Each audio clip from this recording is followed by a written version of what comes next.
Well, hello everybody. I was in the process of finishing up the video on the Yard Machines mower that I got running, and I got a phone call from my wife. My mother-in-law mower would not start, and this is it. This is a model number 917374552. Her nephew had got it running a couple of weeks ago. She used it once. She went to use it yesterday, the day before. It wouldn't start. I do not know what he did to get it to run, so we're starting from baseline. We don't know. According to her, it's got fresh fuel in it, but we're going to start diagnosing this and see if we can make it run again. Alright, I pulled the plug. The first thing we're going to do is check it for spark. It doesn't sound like it's hitting at all. This is a key start mower. I'm not going to be able to see the fire, so I'll just review the clip and see if I see it. Let's see here. Give it a few cranks, see if we've got any spark.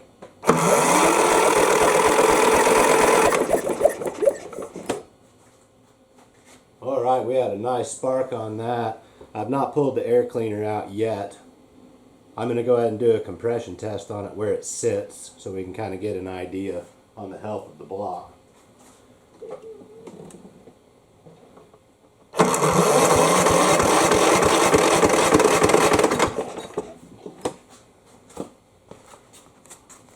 What do we got here? It looks like around 60 pounds.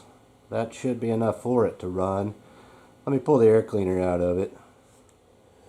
Alright, let's check the air cleaner and its condition.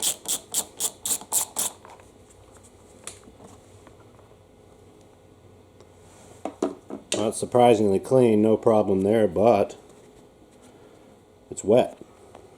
I was told it wasn't left out in the rain, but who knows.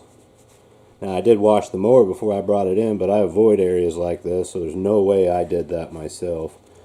That may be the main issue right there. I'll set this out in the sun and let it dry, and then I'll blow it out, because I see no reason to really replace this at this level.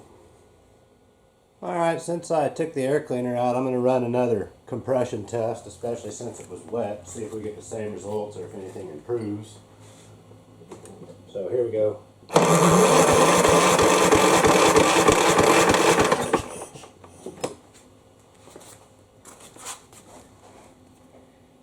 Still at 60 pounds.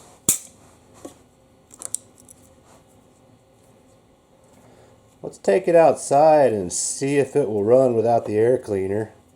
That will give us an indicator on where to go next if we need to. Alright, well, I've got the plug in it, brought it outside the door here. Let's just see if it starts without that air filter in it.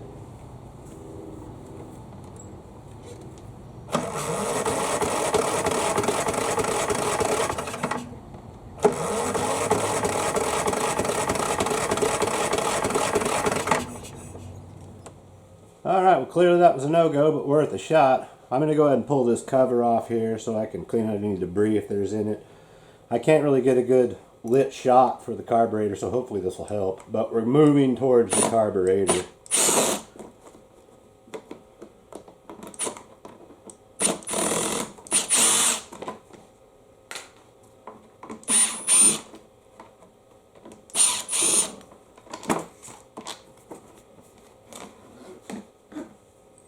Yeah, that might help a little bit. Alright, we're going to be pulling the carburetor off to clean it. I am going to pull the tank as well. I'm trying to get all the fuel out of it. I've sucked most of it out already. But I want to check it, make sure it doesn't have any water in it, especially what's in the bowl. It's quite dirty under here, but it won't be when we go back together. There's just two bolts right here that pretty much hold this together.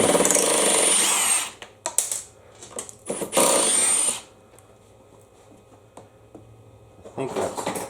oh, there's three. Top corner, they all look the same.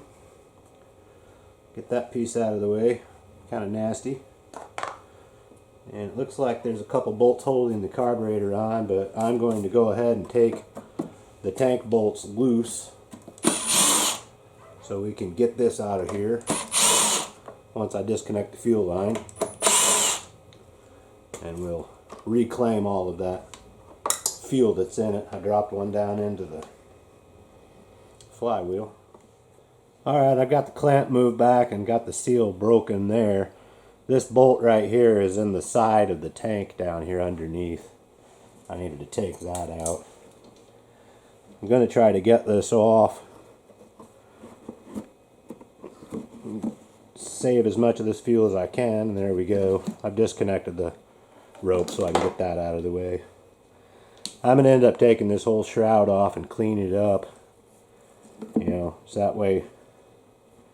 Oh, there's a little spacer there. I almost lost it. It's in the tank. Alright, I've got the tank out of the way. I'm going to start taking this apart. There's a couple springs, linkage. I'm going to start with the governor vane here. I believe that's what that would be. Just to get it out of the way. Hopefully that spring will stay put. Get that garbage out of there. Okay, hopefully. Can I get that out of there? I think I'd have to take this cover off. That may be part of it. But anyway, moving on.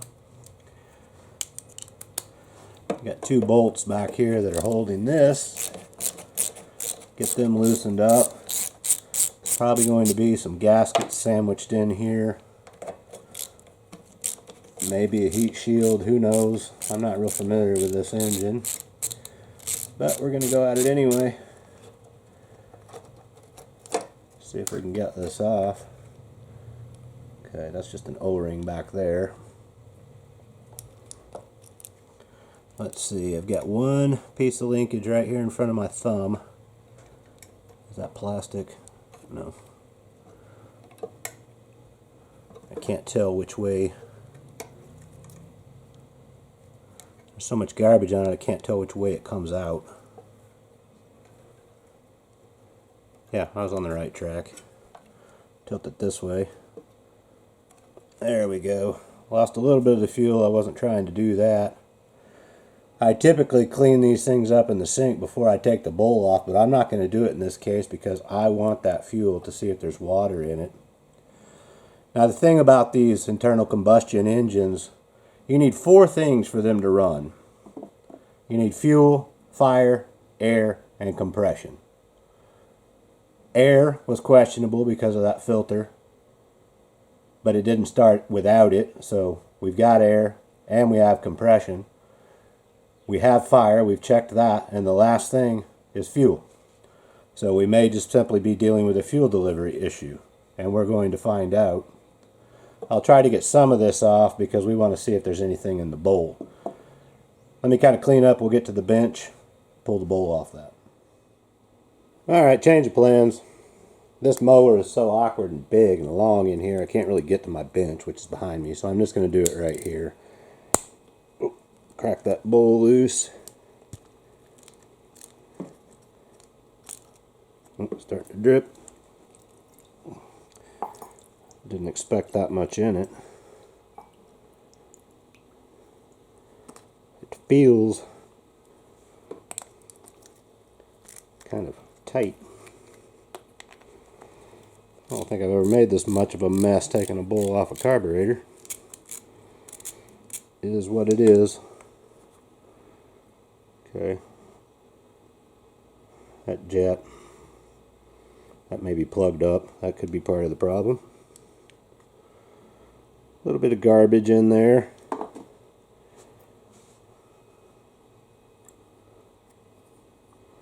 Okay, I lost a lot of it, but we'll let that settle out. I'll definitely be cleaning this anyway since I'm here. But this, sure, no, the through holes are fine. This one may not be. I need to get a light.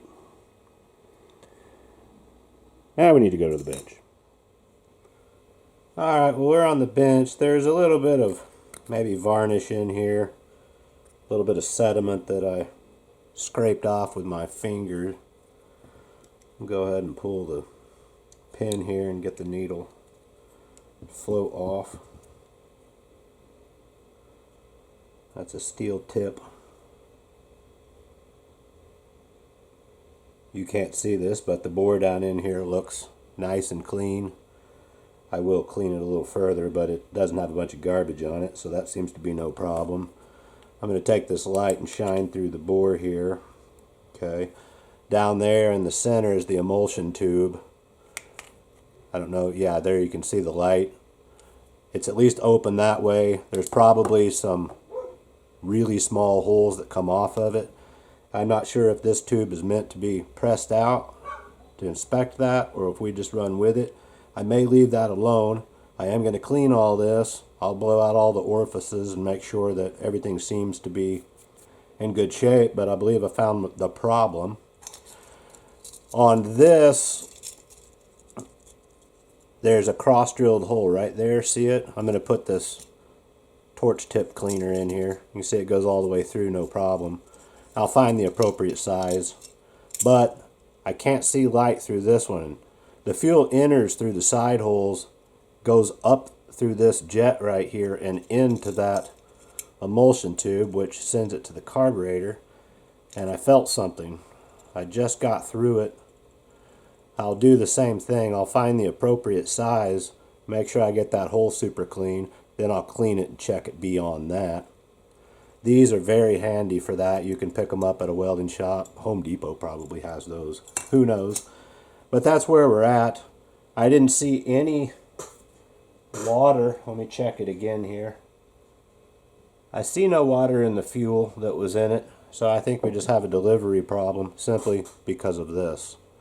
It may have been a piece of sediment that was in here that got through there and came up. Who knows?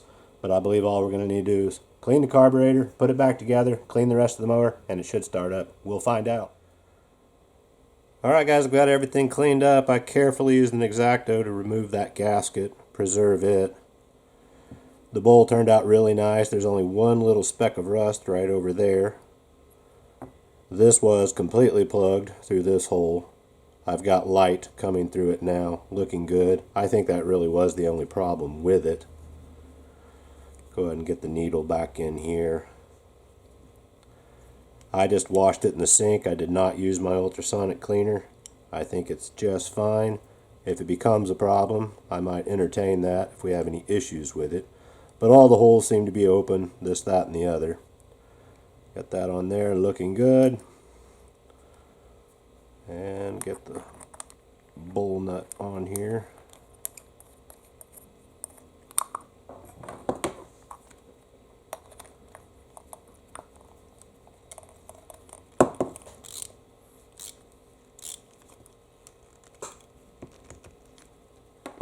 And there we go. Alright, well, I've got everything cleaned up, all the plastics and whatnot, and I'm going back together with it. To get the cover off, you can take this out, lift it a little bit, and just turn that dipstick out of the way, the tube. And then there's 2 bolts here and 2 in the front, and it just lifts right out. It had a lot of garbage in here. I'm glad I took it off. Just as an FYI, when I clean up these engines and even the mowers, this Meguiar's Hot Rims tire and wheel cleaner is what I actually use. It does a fantastic job. You got to be careful around aluminum. You can't leave it on too long or it may discolor it, but I spray it on. I let it sit for about 30-35 seconds or whatever, get in with a brush and then hose it off, and you can see my results. It was effortless. We're going to start with the carburetor. Get the linkage right here. Just get that up like that. Where are my bolts? There they are.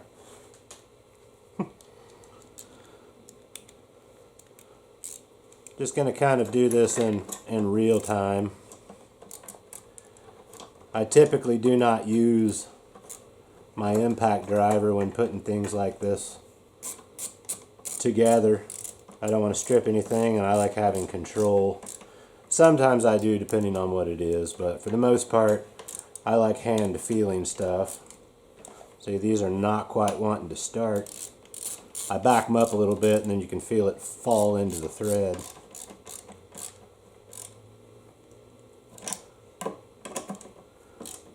That should be that. And then the vane, can you see that lever? Yeah, just right there. This vane goes on the back side of that. And you got to make sure you get this butterfly, the choke part, down in that hole. Switch over here, get this guy tightened up. I thought about putting the cover on first, but I figured it would be easier. And then there's a spring that we need to put on here as well.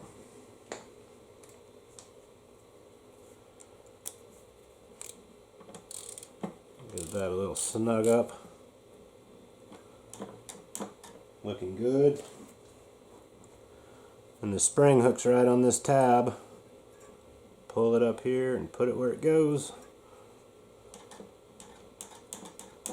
So that's that. Alright, well, I've got those 4 bolts in and tightened up. This is what I meant. You can roll this out of the way without pulling it out. And then there's a tab on the bottom. Just lift it up and bring it around and put it right where it belongs. This one has a shoulder bolt on it. So just run it down till it gets snug, and that's that.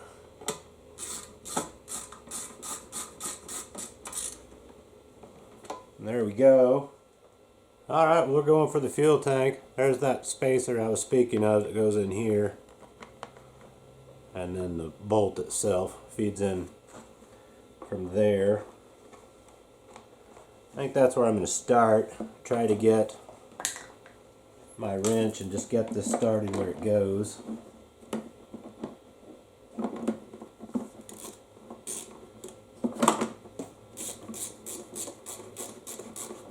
There we go. I'm going to leave it loose so I can kind of move things around and get this fuel line hooked up.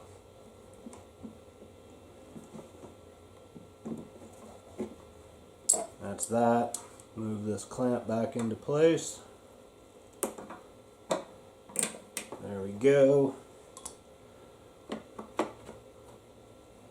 going to go ahead and tighten up that one down here. There's plenty of forgiveness in that tank. And then there's 3 shoulder bolts that get installed up here around its perimeter. Just kind of put them in loose at first, make sure everything lines up.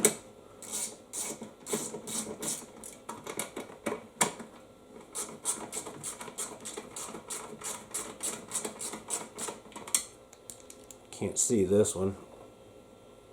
Is that it?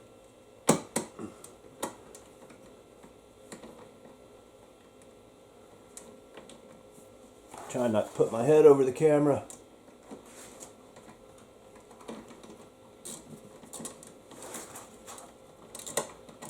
There, I think I got it.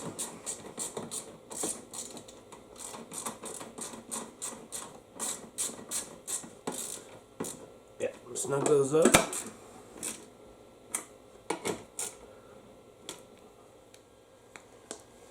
Alright, well, I've got my gasket installed right here. Need to make sure I get the breather hose onto that. Just like so. Just start these in loosely. Make sure all of them start okay, and then we'll cinch them up.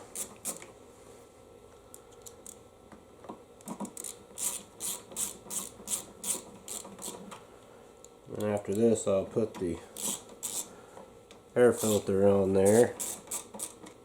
Looking good. Just bringing everything down to the surface.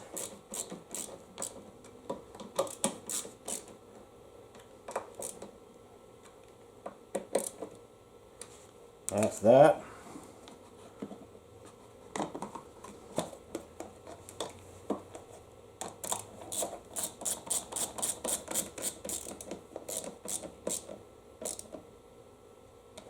There we go.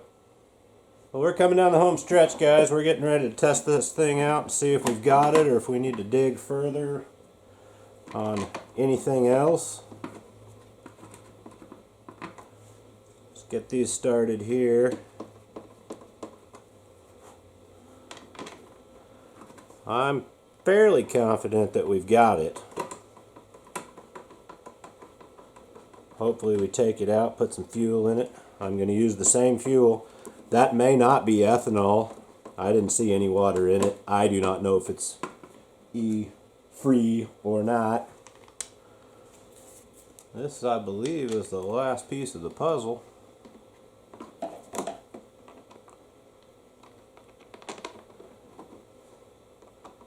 Usually the last fastener is the most difficult. We'll see if this turns out to be that way. No? Alright guys, let's put some gas in it and see where we're at. Alright, well I've pulled it outside the door. Seems like any time I do something like this, it just got dark on me. I've just put some fuel in. It's been sitting here for about 30 seconds. I'm going to turn the key and see what happens. Hopefully it starts.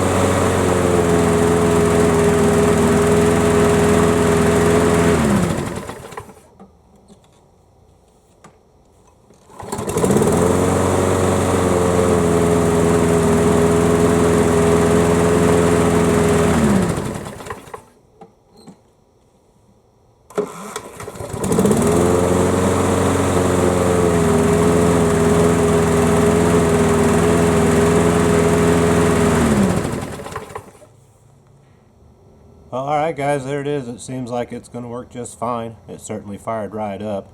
I feel like it needs to be charged, the battery. I'll go ahead and charge it up for her. Pulled over really easy, fired right up, so she should be able to pull it if need be. I think she's race ready. The majority of the problem was the jet and the carburetor. It was not getting any fuel, but that wet filter shouldn't be wet. But it should be good for the next round. Just some general information. Thanks for watching, guys. Good luck.